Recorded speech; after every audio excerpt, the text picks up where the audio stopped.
Not only is Castlevania Symphony of the Night a masterpiece of video game design, it's teeming with references to history, religion, literature, and folklore. This is the Annotated Symphony of the Night.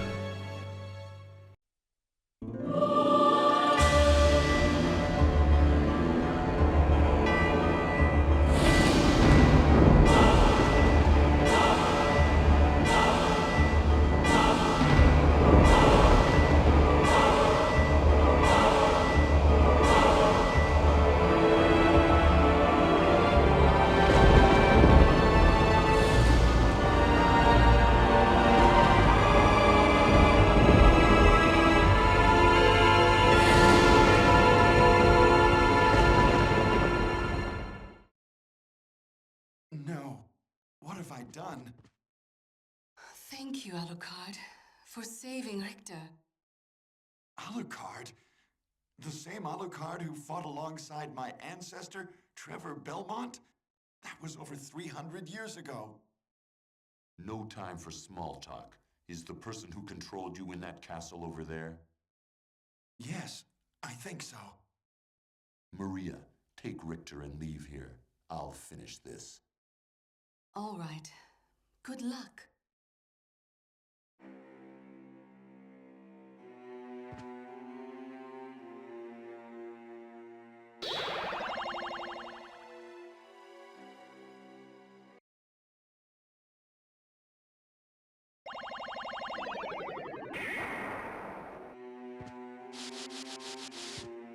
Here we are inside what many consider the greatest video game Easter egg of all time. As you can clearly see, the environment that we're in is completely flipped upside down, yet it's still the same area as the previous castle. In fact, subtle visual clues from the last castle give away this big secret, as we'll see for ourselves as we dig back through the environment again on our way to completing the game. However, as opposed to the meticulous scouring of the previous locations to chart an optimal path to completion, this inverted castle contains none of the barriers that we encountered previously, as we have all of the keys to open the doors and the means to fly where we please. This will make Alucard's march to the end of the game slightly faster going forward. From a presentation standpoint, actually having certain locations overturned entirely and with slightly recolored backgrounds gives us interesting things to discuss about them. On the more technical side of the game, though, you'll find quickly that area names are no longer presented to you as they're discovered, so I'll be sure to mention them when we encounter a new area. And finally, from the production standpoint for these videos, we can go in any direction that we'd like to complete the game based entirely on personal preference, so the route you may take to completion can be very different but nonetheless valid. But that doesn't make things easy for cataloging what we'll see, so this series will continue to map each location in its entirety before moving on to the next. Before we actually get moving through this, the reverse keep, one thing to keep in mind is how disturbing this would seem to a normal person. Alucard mentions in an early conversation with Maria that the castle is a, quote, creature of chaos, which is a handy way of explaining how the castle's layout is different for every game in the series. But imagine if your home, or at your job, or even at your local supermarket was altered in such a way and with different, more aggressive beings inhabiting it. It's the difference between thinking that maybe hell isn't a physical place, but something that alters your perception of reality, throwing it into actual chaos. It's dimensional maybe, a world you thought you knew but can't possibly. By literally turning things upside down, it can take us to something terrifyingly upside down. You'll notice that the hidden staircase is open for us, which, if you didn't open it in the other castle, is a nice clue to double back to see what was inside there. Here, we find a bevy of stat-boosting items, a clue to some of the challenges that lay ahead, as well as the bastard sword and a royal cloak. The former we could have farmed earlier from a spectral sword, but the latter is known as the blue mantle in the Japanese version, and boosts constitution by +8 and defense by +3. Royal blue is a color made specifically for a garment worn by Queen Charlotte Mecklenburg-Strelitz, wife of George III and Queen of Britain from their marriage in 1761 until her death in 1818. Cool references aside, we're going to find a superior outer garment further into this video.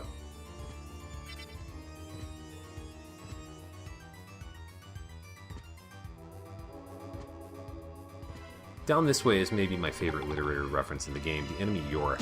The Japanese version calls this character Soccer Boy, which is fitting based on its habit for kicking its own skull around. The localization, though, cleverly connected him to a character from William Shakespeare's Hamlet, who doesn't actually appear on stage. The deceased royal court jester Yorick was a friend to the title character of the famous play, and made famous himself when Hamlet and Horatio happened upon a gravedigger in Act 5, whom is exhuming him. "Alas, poor Yorick," laments Hamlet.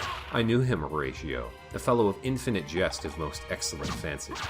The head and the body, while collectively a single entry in the librarian's bestiary, have different rare drops assigned to them. The body will drop a skull shield in Monster Vial 3, while the head will drop an iron ball and a turquoise.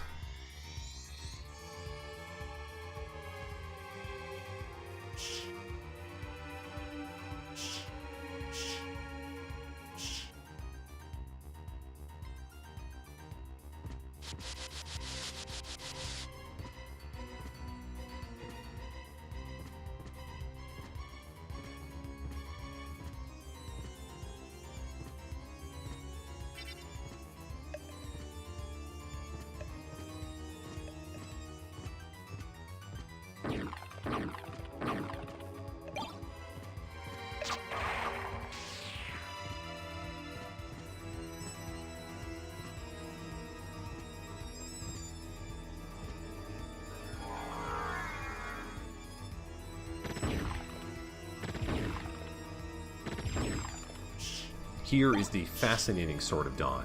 By itself, it's a substandard two-handed sword that's slightly weaker than the Zweihander and lacks the sonic boom thrusting attack that most other great swords have. However, a fireball motion will summon one of 4 random allies to aid you, or all 4 at the same time, and of varying levels of strength. An archer firing 3 arrows straight ahead, a knight that will continuously move forward to attack, a woman firing a single shot of the Hellfire spell, and a hooded figure that will attack with arrows that home in on the target. They can be either green, blue, or red, which is their order of power from weakest to strongest. The sword itself is a reference to author Michael Moorcock's Eternal Champions book series and is the title of the 3rd volume published in 1968. It's described as having a red blade and, when properly used, summoned the Legion of Dawn to help protagonist Dorian Hawkmoon overcome pirates in the novel.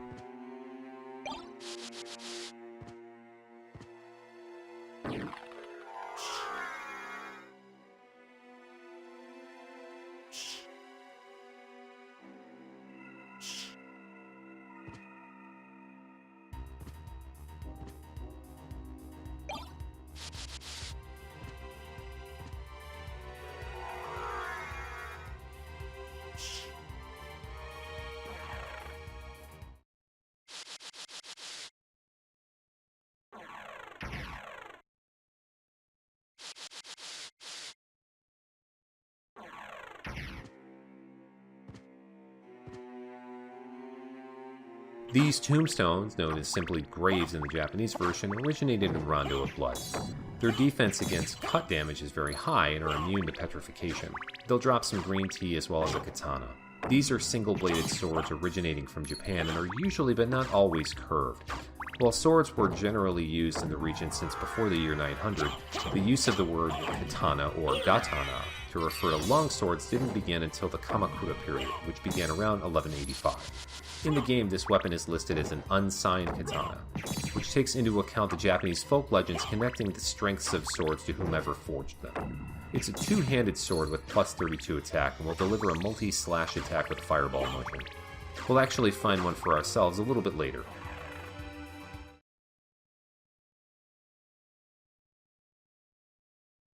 Into the Anti-Chapel now, we finally get a sense of why there would be a place of Christian worship inside the castle of a being that's essentially Satan.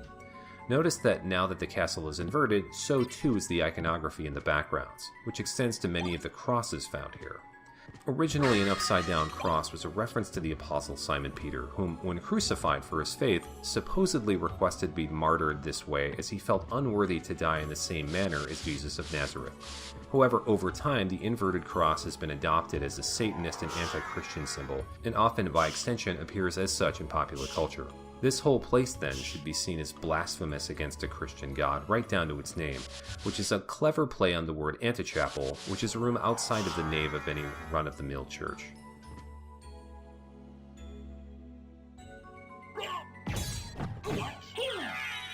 While this enemy is named Black Panther, it seems that it's actually being made of liquid that just chooses this shape. The holy water does short work of it though. The Castlevania wiki on fandom.com speculates that this is a reference to the character of Lodum from Mitsutaro Yokoyama's manga Babel II, about a boy that's the reincarnation of an alien being and his companion whom share the same shape-shifting qualities, though preferred the form of a panther. It drops a meal ticket but also the Masamune. Named after what history considers Japan's greatest swordsmith, Goro no Yodo Masamune's exact birth and death have been debated for many years, but he operated around the end of the 13th century and into the 14th whenever he died. He trained a number of famous sword makers in his time, including the famously unhinged Muramasa, and his status as legendary only grows over time, which is why many Japanese video games have his name on some of their most powerful weapons. Here, it's a two-handed sword that boosts attack by plus 55 while dropping defense by minus 30. Its special attack is a teleport strike similar to what Alucard's sword would deliver way back from the first video, but to an almost destructive excess. Not a common drop from this foe, but typically worth the work involved. Here we have our first boss of the inverted castle, Medusa the Gorgon. Perhaps the most famous monster of Greek myth, Medusa's story changes slightly depending on the storyteller. The poet Ovid's tale is the most common though, as she was once a beautiful woman that was raped by the god Poseidon in the temple of Athena. Athena, enraged, then changed her head to a swarm of snakes that could change a person to stone at a glance. She was killed by the hero Perseus, whom weaponized her severed head in his adventures. Her appearance here signifies two things. First, she's the second boss of the original Castlevania game. As we'll see in the future of this video series, Alucard will encounter each of these 5 ancestral enemies throughout the inverted castle, though out of the original order. The second important fact about her is what she guards, the Heart of Vlad.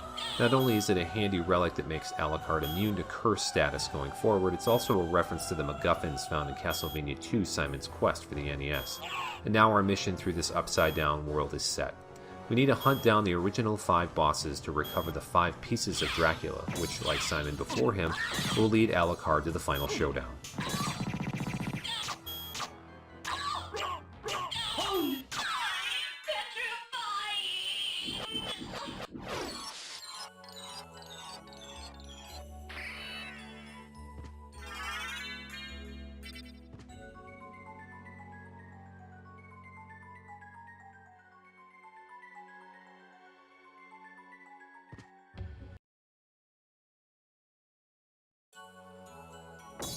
More of an environmental hazard than anything, these balloon pods actually first appeared in Castlevania III Dracula's Curse for the NES, where they were known as spook spores. They don't drop anything when attacked, but will break into small floating spores that poison Alucard. The Talwar is a standard sword with no special attack that comes at a plus 22 to attack. Its in-game description notes that it's a curved Indian sword, which is true in that it originated in that region of the world sometime around 1300. Its name in Hindi is a variation of Sanskrit word Taravari, which translates into one-edged sword.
Here we have the Twilight Cloak, or Midnight Mantle. Not only is it the most powerful cape in the game with a plus 10 to Constitution, it's also the first piece of equipment that we recover after having them stolen from Alucard during his encounter with Death in the first video.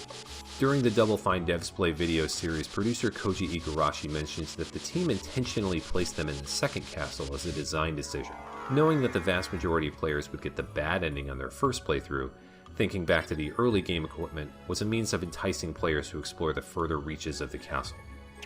The Sniper of Goth enemy is known as the Amalaric Sniper in the Japanese version, and its in-game description mentions that it slew Amalaric. This is a reference to a young 6th century king of the Visigoths that was assassinated by his own men.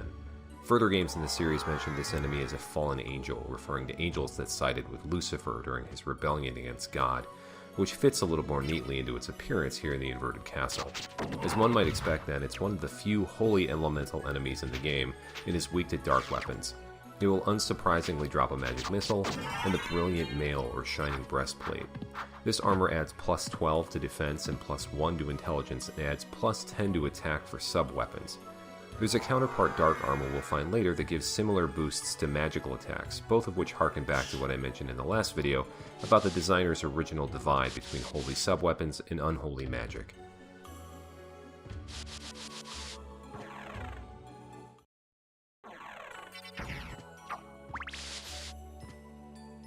This is the Imp, a small irritation that will possess Alucard for a brief moment to attack blindly. Imps are something of a lesser goblin from Germanic folklore and are known for playing mischievous, though not necessarily evil pranks. Our demon familiar is actually one of them, in fact. It will drop a luck potion consumable and the Kingstone accessory, which raises strength by plus 10. This item is a reference to the Japanese television series Kamen Rider Black, which, when used, would change the series hero Kotaro Minami into his heroic alter ego. This enemy is fairly common in the inverted castle, so we'll definitely see it again soon.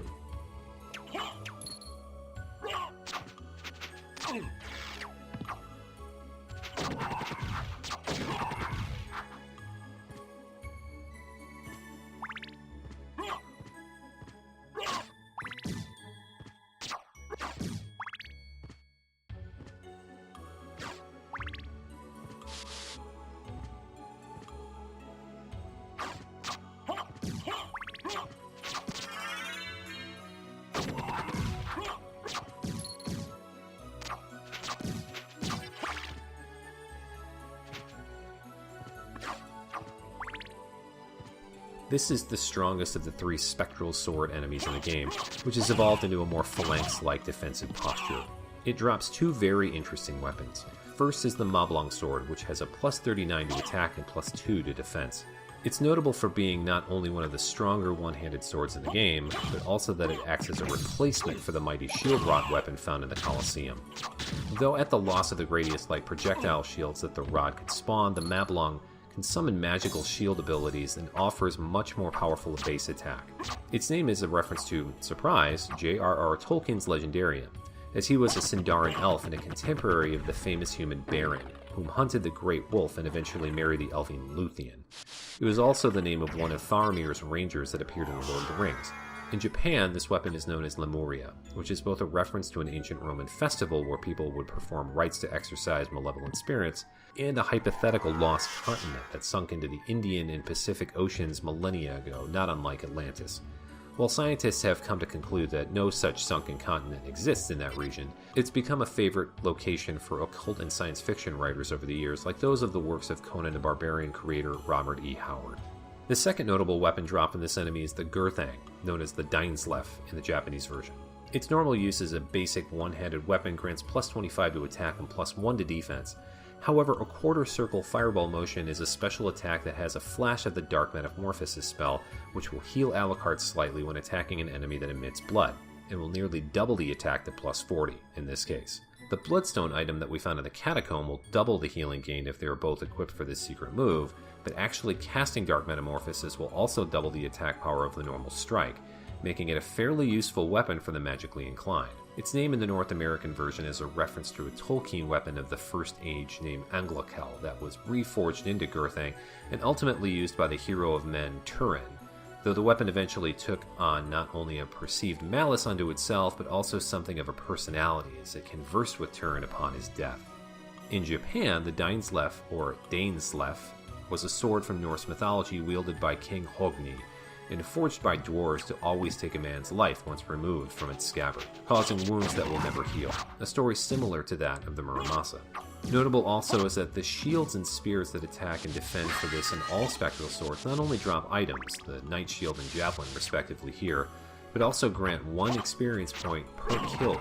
This makes this spot ideal for leveling up Alucard's helpful familiars. It takes substantial setup to do it right, and debatably unnecessary for even getting to this point, but with the Duplicator accessory and Power of Sire, your sidekicks can hit their level max in a matter of minutes. The final new enemy we'll encounter here is the Archer above us. Its attacks will track Alucard to a certain extent, but are still easily avoided unless swarmed with other foes. It drops the Heart Refresh item and the Vorpal Blade. Known as the Sonic Blade in Japan, this weapon grants plus 25 to attack and will strike while Alucard is moving without any sort of recoil, essentially turning this Castlevania game into a Strider clone. The name refers to a weapon found in the Lewis Carroll poem Jabberwocky, as the sword that beheaded the indescribable beast.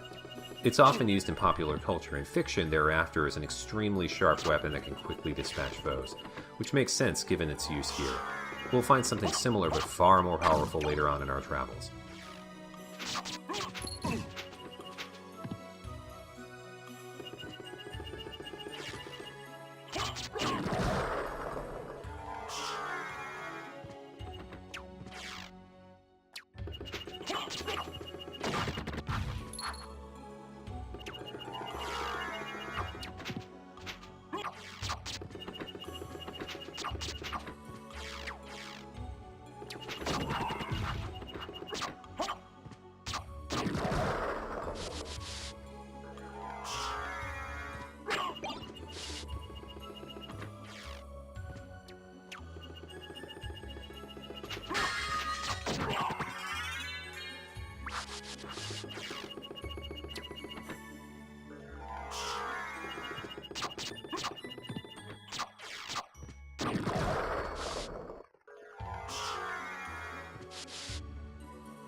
Cleaning out this highly, though very deceptively evil area is a good place to end this episode.